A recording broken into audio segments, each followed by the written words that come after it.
Okay, so we're going to get started. We're just a minute early, but today we're going to be covering our harmonics really briefly, and then we're going to start to get into our hemodynamics.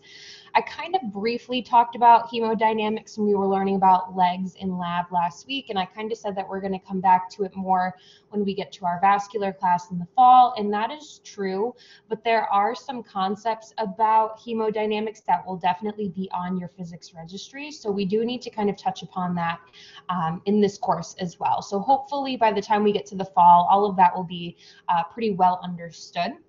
But we're going to start with our harmonics and our contrast agents. The two fall under the same physical concept. So both contrast ultrasound imaging and harmonics imaging are the same foundation.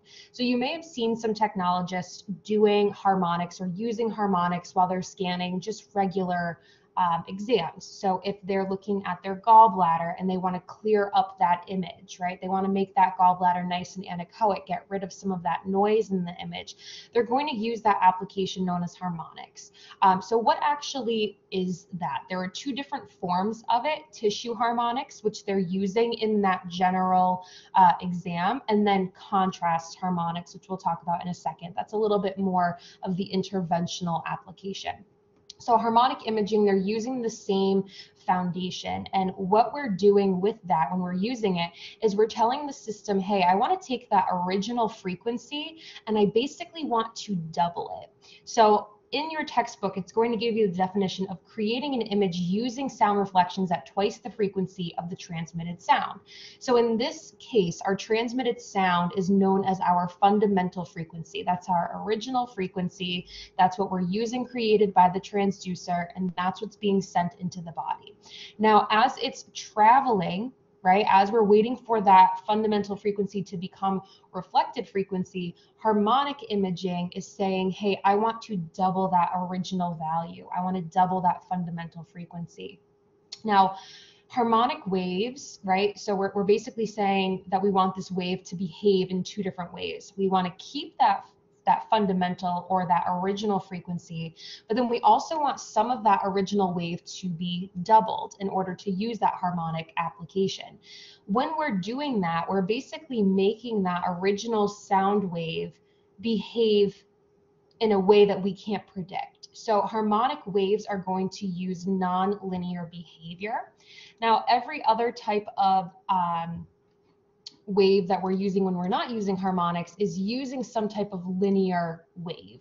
We'll talk about that in a second, but basically this fundamental image when we're using harmonics is we're taking those reflections that are sent into the body. They have this around the same frequency range as that transmitted wave, right? There's really not too much that's going to change in relationship of the frequency that's sent in versus the frequency that we get back. Now that overall intensity of that wave is going to be a little bit weaker, right? Because as everything travels, it decreases in its strength. But basically, the fundamental wave, the frequency that we send in is going to be within that same range when we get it back as a reflection.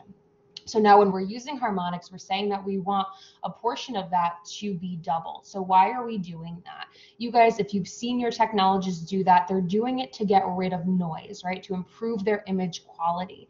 So they're using harmonics to get rid of that noise and increase that signal to noise ratio. So our picture is much more detailed and we don't have as much unnecessary information on it that we don't need. So we're using it to just generally improve our image quality. And as we said, there are two forms of harmonics, our tissue harmonics and our contrast harmonics. So this picture on here, this is a form of our tissue harmonics. This is something that we are using just to kind of clean up our general tissues that we're looking at on ultrasound. And contrast harmonics is going to be the application that we use if we're doing more of an interventional procedure. So we said harmonics is going to behave in a non-linear fashion. So basically that's exactly what it sounds like. When you have sound waves that are linear, they're behaving in a predictable pattern, right? We can kind of figure out what that wave is going to do. They're symmetrical, they're proportional, they make sense. Harmonics, we're getting a little bit abstract here. So the wave starts to become asymmetric. It's going to behave in an uneven fashion. And we actually want that when we're using harmonics. So we'll talk about why in a second, but basically our wave is not as predictable when it is a linear wave, right? Linear wave, that original frequency, it's going to travel into the body, it's going to reflect at a boundary, and that reflected frequency is basically going to stay within that same frequency range. Nonlinear is going to be a little bit different. So as that nonlinear wave travels, it's going to start to do some unpredictable things, and that unpredictability of the nonlinear wave is what we actually rely on to clean up those images and to get rid of that noise and improve the signal to noise ratio. So what happens when we're using tissue harmonics? Now, contrast harmonics are going to be a little bit different, but tissue harmonics, that general application that we use to clean up those anechoic structures, we're always starting with the sound wave traveling into the body, right? A small amount of that original sound wave is going to be converted from that original frequency to the harmonic frequency. So now a portion of that wave is going to have double the frequency. This conversion is going to create the tissue harmonics as it travels. Now, variations in the speed of sound traveling through that tissue is going to alter the shape of that sound beam, and this is where our harmonics is going to be able to do what it wants to do. So as that sound wave is traveling, the harmonic wave is actually going to grow in its strength. So this is where we see our harmonics coming into our image. And again, as that wave continues to travel, the harmonic energy, more and more of that fundamental energy is going to start to converge, or convert rather, to that harmonic energy. And that's where we're going to see that in our picture. So basically, the further into our image we go, the deeper into our image we go, the better our harmonic, or the more harmonic energy we're going to have. Now, eventually we get to a point in our image where our harmonic energy is not really beneficial to us anymore. So we're kind of looking for a middle ground. Now, if we look at this picture here, we're not really seeing any conversion of that fundamental frequency into our harmonic frequency, right? So once that sound wave is starting to travel, here we start to see a little bit of conversion happening.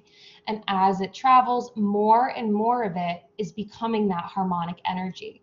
So right about this level of our picture is where we're going to want to utilize our harmonic imaging. Now, because we're not seeing any conversion up here, right where that sound wave is originating from, we're not going to have any benefit of harmonic imaging there. It's not going to help us at all. It basically kind of just bypasses that whole superficial region. So if we look here, don't really pay attention to any of this information on the side, but basically our near field or our superficial imaging up here, we're not going to have any harmonic energy being converted there. So we're not going to benefit from using harmonics when we're looking at any structure in that superficial region. This mid region is where we're going to start to see some of that energy being converted, right? That frequency starting to double in that portion of that sound wave. So right where we're looking in that midfield is where we want our harmonics to be utilized. And then in our far field, our harmonics is going to be kind of occupying more of that sound wave than the original frequency is. So we kind of lose image accuracy if we're looking at harmonics in the far field. So we can't really rely on this information down here too much. We're really looking to evaluate the structures that are coming up in our midfield or our mid-range of our screen. And if we look at this picture on the side here, we can see that our IVC, this is our structure that we want to clear up here. This is right in our midfield of our picture. That's where we want to be aiming for. So tissue harmonics, continuing on this before we get into contrast harmonics, we're using this to compensate for poor image quality. So when we're using fundamental imaging, a large amount of artifact is going to arise in the first few centimeters of those superficial tissues. And that's because that's where our beam is going to be the strongest, right? It hasn't traveled as far, it hasn't attenuated as much. And there are also a lot of different layers and differences in the tissue medium right at that superficial surface. We have our skin, we have our subcutaneous fat, we have our musculature, right? We have our peritoneal cavity, all of those membranes in that lining. So there are a lot of variations right in those first few centimeters of those superficial layers. So our harmonics really isn't going to be able to do anything in that region. We can't rely on it for that. Now, as we said, it's going to develop as it continues to travel deeper into the body. So it's basically getting that free ride through those superficial tissues. It's not doing anything. None of that energy and that frequency is being converted up in that superficial region. But basically, as it continues to travel in that midfield and as we approach the far field, it's going to increase our signal to noise ratio. So we're getting rid of that noise artifact when we're using harmonics to look at a structure in that mid region of our picture. So contrast harmonics, if you've been to Rhode Island Hospital, you may have seen a contrast procedure in ultrasound. It's becoming more and more common. So by the time you guys graduate and are working mainly in a hospital, you'll probably be responsible for assisting in these procedures. And basically what we're doing is the radiologist is using a contrast agent. And these contrast agents are injectable. So we are injecting these into the patient's circulatory system, and they're made up of these tiny little micro bubbles. And these little bubbles are basically gas encapsulated in a shell. And we're looking to see how the patient's body processes that gas bubble or that micro bubble. There are a lot of steps that go into how our body processes these microbubbles, how that process shows up on ultrasound. We're not really going to get into that in our advanced procedures class. We'll come back to contrast imaging. That's a really cool concept, but for right now, we just need to know the basics of what this is and the applications of how we're using it. So when we're using contrast harmonics, once we've injected these microbubbles or these contrast agents into the patient, we're watching to see how it's processed, and that is going to basically highlight a particular area on the image for us. So kind of like tissue harmonics, where we're highlighting a region that we want, right? We're focusing in on a region, making that nice and beautifully anechoic, getting rid of that noise that we don't need. We're kind of doing the same concept with contrast imaging. Our agents have to be safe. They have to be biologically safe, meaning the patient has to be able to break them down naturally. They have to be able to be metabolized. They need to be long lasting, because as we know with our circulatory system, everything moves really quickly, right? Our blood cells are constantly being reproduced and dying and reproducing and dying. So we need a contrast agent that's going to be able to last at least, a few seconds to a minute long for us to be able to identify them on imaging. They also need to have strong reflector values, and this means that these microbubbles need to be present enough in the circulatory system, again, for us to see that reaction in that particular area that we're looking at. And they have to be small enough to travel through the capillaries. So let's take a look at what this looks like on ultrasound. Now here is our original or our fundamental imaging, and you're probably saying that looks like a pretty normal left lobe of the liver, but when we're using contrast imaging, this lesion pops up quite obviously, right? And that's because of those contrast agents, those microbubbles. We said they're injected into the circulatory system, right? So they're traveling through our bloodstream, and we can actually see that whole vasculature spreading through this lesion. So that's what's making this lesion highlighted or popping on our screen, when we normally wouldn't have seen that with just regular fundamental tissue imaging. So the sound wave from the ultrasound system is going to interact with that contrast agent. The contrast harmonics are going to be created because those microbubbles act in a nonlinear manner, just like that regular harmonic principle. And when they are struck by that wave, that is what is going to be displayed on our screen. Contrast harmonics are going to be created during reflection, and energy is converted from that fundamental frequency, that original frequency, to the harmonic frequency. So double that. So pretty neat concept, and we'll definitely come back to it later on in the program. So moving on to our hemodynamics, I don't love that S just decided to do its own thing. This is talking about the behaviors of fluid, and mainly the behavior of blood as it moves through our circulatory system. This is also known as our flow volume rate or a volume flow rate. And this is talking about the amount of fluid that is moving during a particular time that we can evaluate. And one of the most important things when it comes to hemodynamics is velocity. And if we remember from one of our very first PowerPoints, velocity is not necessarily just the speed of something, but also the direction that it's traveling in. So we need to be aware of both of those properties when we're talking about velocity and hemodynamics. So the speed and the direction of fluid as it's moving from one location to another. So flow, there are three types of flow. We've kind of talked about these a little bit, especially the phasic and the pulsatile flow. Pulsatile flow, this is our arterial flow. This is when blood is moving with variable velocity, but it's happening in a rhythmic pattern. And in the human body, that rhythmic pattern or that rhythmic force is going to be our cardiac contraction. So as our heart contracts, that is setting the amount of blood that's traveling, so that volume, and also the speed and the direction, so that velocity. That is all being set by our cardiac contraction. Now, when we say variable velocity, our cardiac contractions are not every single contraction going to put out the same exact velocity for each contraction, right? That is going to be a little bit variable. As for our phasic flow, this is our venous flow. So this again is going to be happening with a variable velocity, as we saw when we were doing legs last week. Not everybody has the same exact velocity of their veins. As we're breathing, it's starting to affect that. So it's going to accelerate and decelerate due to our respiration. When we were augmenting the veins, we saw that velocity rapidly increase, right? So when you're walking or you're doing leg exercises, you are creating that acceleration to the velocity. So our venous system is going to be much more variable than our pulsatile flow, even though our pulsatile flow is still going to be considered variable as well.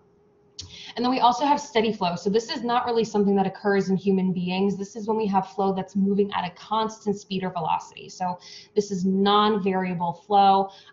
Basically, if you were to turn a hose on, that water traveling in a hose is going to continue at the same rate until you turn it off. So we don't really have any structures in our body that represent steady flow. Everything is going to be pulsatile or phasic. And then we also need to be able to further categorize our flow. So is our flow normal or is it abnormal? And this is when we're starting to define pathologies in the vascular system. So we'll get more into this in the fall as well, but we need to know normal flow is going to be laminar flow and turbulent flow is going to be abnormal. When we have laminar flow, this means that our flow streamlines are nice and aligned, they're nice and parallel. Everybody is traveling together, they're traveling in layers. It's kind of like single file line. Everyone is doing what they should be doing. Laminar flow also represents plug flow and parabolic flow. So plug flow is all of our layers traveling at the same velocity. Nobody is crisscrossing paths. Parabolic flow is the profile of how that blood is traveling through the vessel. So it's going to be bullet shaped, and this means that our highest velocity is going to be in the center of our vessel, and then the velocity is going to slowly decrease as the blood travels out towards the sides or towards the vessel walls. So basically, if you think about when you go ice skating, everybody at the rink is traveling in the same direction. So that's going to be your plug flow. But then you also have along the inner side of the ring, you have the people who are much more experienced ice skaters and they're going much faster. And then the people who are really nervous and are going really slow are kind of hugging against the walls of the ice skating rink. So that's going to be your parabolic flow. Now, turbulent flow, this is abnormal. So these patterns are not predictable. They're chaotic. They're traveling at different speeds, different directions. They're crisscrossing paths with each other. So that's not what we want to see in a vessel. Picture on the left-hand side, this is our normal laminar flow. We have plug flow, meaning that all of these streamlines are traveling nice and parallel to each other. But we also have in the center here, that flow is traveling at the highest velocity. So we're getting this nice parabolic profile to it, that bullet-shaped profile. Now this turbulent flow, everything is, kind of chaotic, not making sense. We're crossing paths. This guy right here is even changing directions. So this is not what we want to see in terms of hemodynamics in a vessel. We also need to be aware of energy gradients. So we can only have fluid moving from one region to another when there is a difference in energy or a difference in pressure. So fluid is always going to move from a region of high pressure to a region of low pressure, or a region of high energy to low energy. So we need to have a difference. If our pressures are the same or our energy is the same, it's not going to move anywhere. We are always going from a region of high to a region of low. The difference between that energy gradient also determines how much flow is going to occur. So I don't want to get too much into that, but basically, if we look at our starting points in both of these vessels, A, and then we look at our end points, B, we're both starting at about 100 millimeters of mercury. That's our pressure unit at our starting point.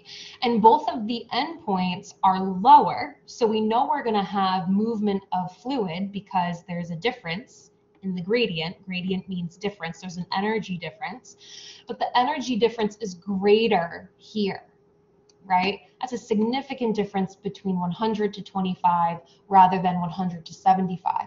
So we're going to see more flow happening because of that greater gradient. And then on that previous slide too, we're talking about different types of energy. So kinetic, pressure, and gravitational all have an effect on our blood as it's traveling through our circulatory system. So just really briefly about these three types of energy. Kinetic energy, this is associated with any moving object, and it's going to be determined by the mass of that object and the speed at which that object is traveling. So for an example, if you have a window and you throw a ping pong ball at it, that ping pong ball is just going to bounce right off. When you have that same window and then you throw a golf ball at it, it's going to shatter as soon as it hits that window, right? So the golf ball's kinetic energy is going to be greater than the ping pong ball because it has a greater mass. So even if they're traveling at the same speed, whichever object has more mass is going to have greater kinetic energy, right? Or vice versa. If you have the same mass and one is traveling at a greater speed, it's going to have greater kinetic energy. Next, we have our pressure energy. This is really, really big, especially when we get into our vascular class in the fall. We're definitely going to be talking a lot about pressures. I kind of touch upon it again in a few slides, but basically pressure energy is the potential energy that an object has, and it's its ability to perform work. So our cardiovascular system, the entire system, its main purpose is to perform work. Right? Our heart is the main source of that potential energy. So every cardiac contraction, that is the heart saying, okay, this was my total energy that I wanted to put out. So for an example, you have a can of whipped cream and it's pressurized, right? When that valve is opened, the pressure energy is going to propel the cream out of the can. And when the pressure in the can diminishes, so does the whipped cream flow.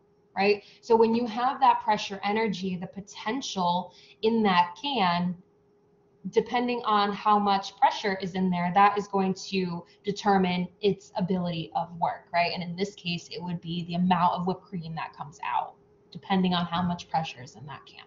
So like our heart, that is the can, how much pressure is in it, and the blood flow as it travels through is going to be the whipped cream. Next, we have gravitational energy. So this is, again, really important for us as human beings. We cannot escape gravitational energy, and we'll get to that when we talk about hydrostatic pressure in a few slides as well. But basically, this is the stored energy of an object, and it's going to be associated with any elevated object. So all elevated objects have stored energy because we have gravity, right? So that gravity in and of itself has energy to it. Identical objects at the same height have the same gravitational energy. So for an example, you have a downhill skier at the top of a mountain. He has gravitational energy and he slides or glides effortlessly down to the bottom of the mountain. But a cross-country skier that is on flat ground does not have gravitational energy, right? So we can't rely on any of that energy to perform work for us. We need to use more of that kinetic energy if we are on that flat surface. Energy losses are really important when we're talking about cardiovascular pathology, and energy losses happen naturally. So when you add in pathology into the cardiovascular system, we really lose a lot of that blood's potential to travel throughout the system. So natural energy losses are going to occur in a viscous fashion, from friction, or just from inertial loss. So as blood is going to travel through that circulatory system, it is naturally losing energy from these three factors. The viscous factor, or the viscous loss, that is determined by the thickness of the fluid. So the thicker the fluid, the more energy we're going to lose. Now we kind of talked about, if you listen to, I don't think you guys did yet, but if you listen to the vascular or the venous lecture on Collaborate, when you have hypercoagulability, meaning you have a condition that makes your blood coagulate more than a regular person, you are going to have thicker fluid. So you are going to have more energy lost because of that thickness of fluid. Now, our blood has a natural thickness to it regardless of pathology or not. So we are naturally going to lose energy because of that. Also from friction. So this occurs when the flow energy is converted to heat. This is something that we cannot prevent. When we have one object rubbing against another object, that's friction. That's its energy being converted into heat. So think like when you rub your hands together when you're really, really cold, that is creating or converting your kinetic energy of you moving your hands together into heat from that frictional loss. So as your blood is traveling through your vessels, the red blood cells are just naturally rubbing against each other. Even when we have that normal laminar plug flow and that blood is behaving the way that it should, it's still touching other things. It's still touching the blood that's next to it, the red blood cells that are next to it, or the vessel wall if it's along that wall of the lumen. We also have inertial losses. So this is objects, the concept of objects in motion stay in motion, objects in rest stay in rest. Energy is lost when the speed of an object changes, regardless of acceleration or deceleration. So with pulsatile flow and phasic flow, we're going to see this because of that. So we know that we have variable velocities in our arterial and our venous flow, and because of those changes in that speed, we're going to just naturally lose some of that energy. We lose a lot of our inertial energy in a stenosis. So let's talk about a stenosis a little bit further. Oops. So this is that narrowing of a vessel lumen. This is considered a type of pathology or a condition that we need to be aware of, and it has significant effects on our blood flow. It is going to cause a change in direction as blood flows in and out of the narrowest portion of that vessel, right? Because the stenosis is that unnatural or that kind of unnecessary narrowing of that vessel. In that stenosis, in that narrowing, we are going to see an increased velocity, and it's going to be highest where the vessel is the narrowest. That's because the blood's like kind of panicking a little bit. It's saying, oh, this is like a really tight spot I have to get through, so I'm going to speed through it to give myself the greatest potential of getting through. If I'm going to slow through it, chances are I'm going to get stuck. We also see post-stenotic turbulence, so that abnormal flow. We're going to see it at the end of the stenosis, and that's because that blood just traveled through that really narrow portion of that vessel. It traveled really quickly, right, because it's going to have a really high velocity to try to get through. And then once it gets through, it's kind of disoriented and confused. So it's not going to display that normal laminar pattern, that normal healthy blood flow. It's going to be going in a different direction or going at an abnormal velocity as it exits that stenosis. Now the pressure gradient, remember that difference in energy across the stenosis is going to have an effect on that flow. So the pressure is going to be lower after the stenosis than before it. And then we also have the conversion of pulsatile flow to steady flow, only through that segment of the stenosis. So we're not going to be able to see that nice arterial waveform in that narrowing of the vessel. So this will come back to a little bit more in depth in the fall, but for now, as long as we know those main concepts. And here we have our two examples of a stenosed vessel. This middle picture here, this is our nice normal vessel, right? There's no narrowing of that lumen, beautiful. And then down here, we probably have some atherosclerosis, and we see that narrowing really on both sides. Now, if we look at what is going to happen to the flow as it approaches that stenosis, we look over here on the left side, we have our normal laminar flow before we reach our stenosis. And then once we're in our stenosis here, we're going to have our really fast velocity. It's going to be traveling really, really quickly through there. And then after it exits the stenosis, it's going to be turbulent. So it's going to be going all different directions. It's going to be a little bit more chaotic. So that's just the basics of what happens to the hemodynamics in a stenosis. Next, we have Bernoulli's principle. This is something that we don't really think about too often when we're looking at vascular pathology or we're evaluating vessels, but it is something that the registry likes to ask you on. Both your physics and your vascular registry will bring up Bernoulli's principle and a few other principles as well. But basically, you just need to know that this principle describes the relationship between velocity and pressure in a moving fluid. And this is right from your textbook. With steady flow, the sum of all forms of energy is the same everywhere. So basically, the sum of our kinetic and our pressure energy is going to remain constant in a normal, healthy person, or it should remain constant. Next, we have our pressure flow relationships. So this is a very complex topic, but basically we're just going to talk about the elasticity of the vessels, the composition of blood, and the pulsatility of the heart contractions relating to that relationship. So we're looking at the relationship between the flow, the resistance to flow, and the pressure. Now, our body naturally has resistance to blood flow because if we think about how strong the flow comes from our cardiac contraction, we can't have that same force that we're getting at our heart down at the tissues of our toes, right? Those tissues can't accommodate that massive amount of pressure and flow. So we need to have some sort of natural resistance to that blood flow to kind of regulate how much we let in to these specific areas and organs. So our pressure gradient is going to equal the flow multiplied by the resistance. That's all information that would be given to you depending on where you are looking to evaluate in the body.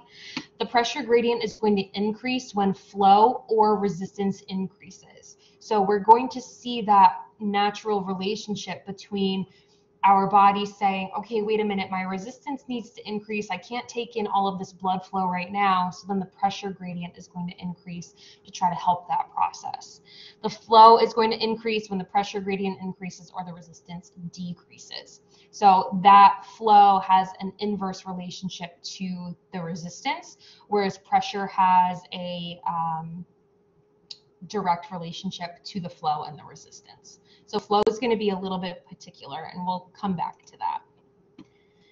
Our venous hemodynamics, so these are going to be much more variable as we've learned with our veins. Our arteries are a little bit more predictable for the most part, but our veins, they are going to be thin-walled, easily compressible. They're going to respond very easily to pressure changes. They're super sensitive to pressure changes. They are low resistance, low pressure vessels, meaning that they are passive vessels. They let things kind of travel through them easily, and we need that in order to get our blood back up to our heart. It's the main function of our veins or our venous system. The effects of exercise have a very big effect, or I don't know, they factor a lot into our venous hemodynamics. So exercise is going to result in increased venous flow, meaning we're going to get a lot of blood trying to get back to the heart as we're exercising. The vessel is going to change from an hourglass shape to oval and then to round when we see that increased venous flow. And this allows for more of that blood to travel through it. We have a nice picture on the next slide about those different shapes. the resistance to flow is going to decrease even further and allows for more flow back up to the heart. That's why we have that change in shape to accommodate that.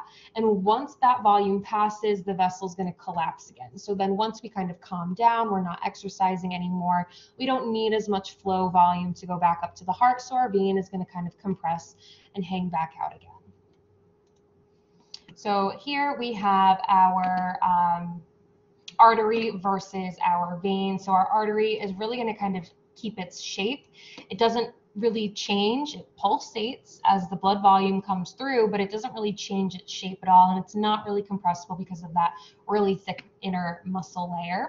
But when we have our vein, we see that it kind of takes on this oblong shape to it, right? So it's nice and relaxed, and as we would be exercising, we would see it take on more of that rounded shape to allow more of that venous flow volume to travel through and go back up to the heart.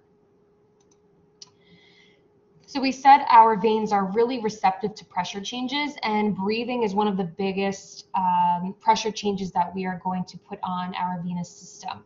So because it's low pressure, the breathing has that big effect on it. The muscles are going to be responsible for respiration that are also going to create these changes in both the chest and the abdomen.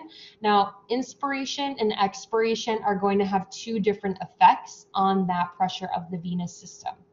So breathing is going to affect the venous flow in two different ways, depending on where we are in relationship to the chest or the abdomen. So our diaphragm is going to play a really large role in determining that. So when we have inspiration, right, you take a big breath in, our diaphragm moves down so that our lungs can expand. Our chest is going to expand, they're going to fill with air. This is going to have decreased pressure in the chest, which is going to create a suction that increases venous flow to the heart. Now, our venous flow from the head, the arms, the SVC is going to increase during inspiration. With this same thing, because of our diaphragm moving down, it's going to increase pressure in the abdomen, right? Because our diaphragm's moving down, our chest was expanding, right? We added more air in our chest, which decreased the pressure in our chest, but now our diaphragm moves down. So we have this increased pressure in our abdomen, and because of that increased pressure in our abdomen, we are going to see decreased venous flow from the legs. So when you have decreased pressure, you're going to have increased venous flow from that region. So when you have decreased pressure in your chest, it's going to naturally allow all of your venous flow from your chest veins and your upper body veins to come back to the heart, but it's going to make it harder for the veins from the bottom portion of your body, from the abdomen and below, to come back because you have increased pressure in the abdomen. Now, on the opposite end, when you have expiration, you blow that breath all the way out, your diaphragm moves up, right? Your chest compresses, you're releasing all of that air in your chest, right? You blew out all of that air, so your lungs are going to shrink, your chest is going to compress, and with that compression of your chest, you're going to have increased pressure in there. So that's going to reduce the venous return to the heart from your head, your arms, and your SVC, right? All those upper extremity veins. But in your abdomen, your diaphragm moved up. So now you have more room in your abdomen. You have decreased pressure in your abdomen, and it's easier for your venous flow to return from your legs. So we're going to see more of those variations depending on if it's an inspiration or an expiration. So if you remember from us doing lab last week, when the patient was breathing, when your partner was taking that big breath in, we weren't seeing any type of waveform on our Doppler, right? But when they were breathing out, we saw that waveform start to appear again. And that's because we're evaluating the veins in the legs. So we want expiration, right? We don't want our patient to take a big breath in because that's going to decrease the waveform and the amount of flow coming from our legs. And finishing off with hydrostatic pressure, another concept that we're definitely going to be coming back to. The pressure in the cardiovascular system is going to be related to the weight of the blood pressure on a vessel measured at a height above or below the heart. So depending on if you are standing or you are laying supine, the relationship of a blood vessel in terms of gravity or hydrostatic pressure and gravity are similar but different, and we'll get to that.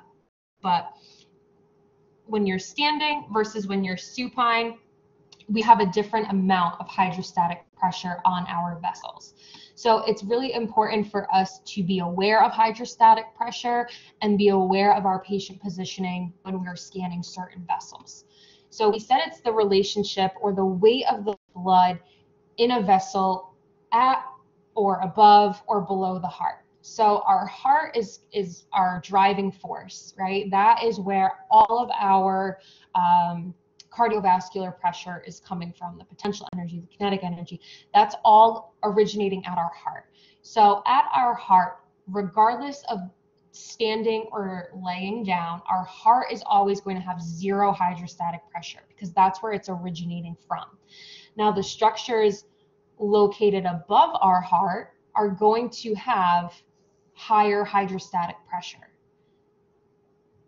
They're going to have negative hydrostatic pressure. They're going to naturally be pulled back down to the heart. Now, the vessels at our legs are going to have more hydrostatic pressure. Now, when you're supine, all of the vessels are at the same level as the heart. So if your heart has zero hydrostatic pressure at it, because it's the origination of the force, and you're laying down, there's no difference between the levels, right? All of your vessels are at the same level as your heart. So every part of your body is going to have zero hydrostatic pressure when you are supine. When you're standing, that's when it becomes different. So anything above the heart, your hydrostatic pressure is going to be negative because it's naturally going to kind of come back down to your heart. Anything below your heart, the hydrostatic pressure is going to be positive. So you have weight associated with the blood located at levels below the heart. So kind of a confusing concept, but you just need to know what this is for your physics registry, kind of piece it together with the pressure that we've already learned about and how that affects our blood flow. And then we'll definitely come back to this in the fall. So that is it for today. Lots of new material, but hopefully our lab last week kind of pieced a little bit of this together. If anyone has any questions, happy to answer. If not, you guys are all set. Do you think that you could open up the quiz from yesterday? Yeah, it should be open. It's just not graded. So I'll try I don't to think that we can see the questions if they're correct or not. I'm not sure why it does that. Yeah, I don't know, because it says, open after the due date, which was yesterday at midnight. So maybe once I grade it, it will become available. Okay. So I'll post when I grade it on the announcements for the class. But if you can't see it after that part, just email me and let me know. Okay.